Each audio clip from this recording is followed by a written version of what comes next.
অন্য ধর্মাবলম্বী মানুষ যদি নিজের ধর্ম পালন করে তারা কয় ধার্মিক, আর আমরা হিন্দুরা যদি নিজের ধর্ম পালন করি আমরা কয় অন্ধভক্ত। এই পার্থক্য লাগে আমি জিনিসটা বুঝি না।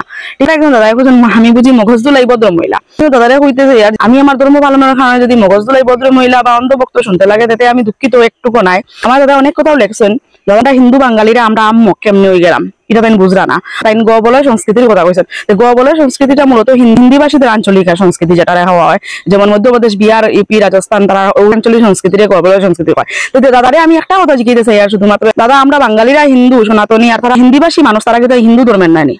ধর্মের রক্ষা তখন হইব যখন আমরা জাতিভেদ থেকে বারোইমু, সে ভোজপুরি, সে বাঙালি, সে মারাঠি, এইসব থেকে বারোই যেদিন আমরা হিন্দিভাষীরা যেমন সনাতনীর মধ্যে আয়, আর ঠিক আমরাও বাঙালিরাও আমরা সনাতনীর মধ্যেও আই।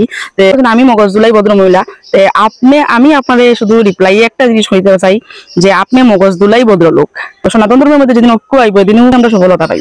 যদি আমাকে অন্ধভক্ত কইয়া খুশি হয়ে যাও, তে অন্ধভক্ত কইলাও, আমি অন্ধভক্ত, এতে আমার কোনো দুঃখ নাই। আমি গর্বিত যে আমি সনাতনী। জয় শ্রীরাম, জয় শ্রীকৃষ্ণ।